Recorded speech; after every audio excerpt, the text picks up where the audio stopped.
Any questions? And we've got a couple of volunteers with microphones here as well. So, gentleman behind you there. Hi.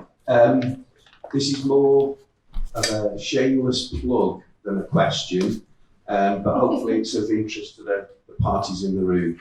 I work for one of the catapults that's involved with high value manufacturing, and our aim in life is to help manufacturers with manufacturing problems. So if there are organisations that want to know a little bit more and we might be able to help with that process, including the Offshore Wind Growth Partnership calls, please come and speak to me. The catapult I work for is the Nuclear Advanced Manufacturing Research Centre that was responsible for Fit for Nuclear, and we're assisting with catapult in terms of the offshore renewable. Thank you. Any other questions? Can we just get the microphone? Sorry. With the Fit for Nuclear programme and the Fit for Offshore Renewables, is it possible to do them both at the same time? Because it's quite a big disruption to the factory and stuff like that, when you've got people coming in all the time. Yeah, so to be honest, so I was heavily involved in Fit for Offshore Renewables in that Scottish pilot programme. Since I've started this new role, I'm not involved in the delivery of that national programme anymore, but I know that they're working collaboratively with High Value Manufacturing and the Nuclear AMRC to see how companies coming through one programme, you can do, basically, as you say, do something at the same time rather than having to do one, then repeat and do another thing. Stuart, I thought you were looking that you wanted to say something. I was going to say the same thing. So I'm on the working group that kind of works closely with the nuclear AMRC, and that's exactly right. Sorry. So effectively, like 80% of the programme is standard. It's about business excellence and processes and management. So yeah, that's exactly right. We're looking at allowing effectively kind of credits or dispensation for those who've already been through one. So they just have to do the kind of very industry specific module at the end of. Yeah, I think we want to make it as easy as possible for companies to diversify. So rather than having to repeat to the same programme, if you've already been through Fit for Nuclear, could you do a small offshore wind specific component and then go through and that be granted Fit for Offshore Renewables?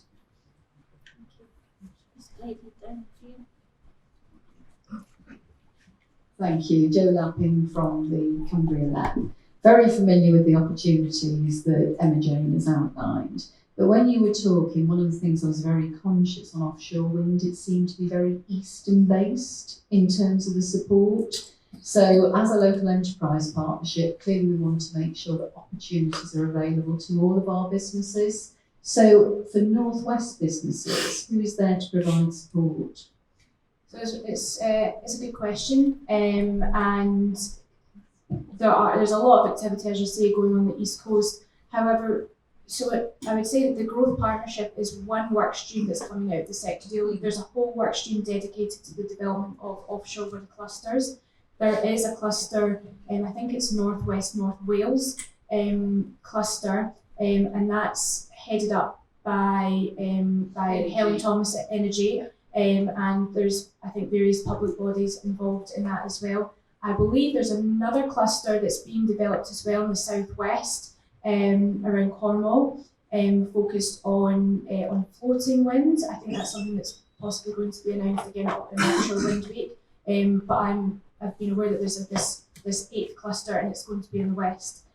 So it's very important to me as well to make sure that the opportunities coming out of Growth Partnership, Catapult, wherever it may be, are communicated across the UK. So we want to make sure we are tapping into all the clusters, all the LEPs, all the trade associations across UK wide. But I take your point, it's a good question. Sorry. Oh, do you mind if I just like that? We actually met at the dinner that Energy organised, so nice to see you again. And just to go a tiny step further, everything you say is right, but we'll be recruiting somebody in the North Wales cluster. Exactly when and exactly where they'll be based is all sort of in discussion with Energy and with the cluster, but we will be recruiting, and it will be kind of months rather than much longer term. And what else? Yeah, just really conscious, as you say, that I think there's something like 3 gigawatts ish of installed capacity already in that Irish Sea basin. I'll be at your event in Barrow. I think there's a launch event on the 21st. So yeah, we don't have anybody there yet, but kind of watch this space, and we're really, really mindful it's a key cluster. Yeah. I just want to thank Emma-Jayne and Claire, and thank you very much for your time today. I'm sure everybody's found it very, very interesting. And dead on lunchtime. We'll see you later.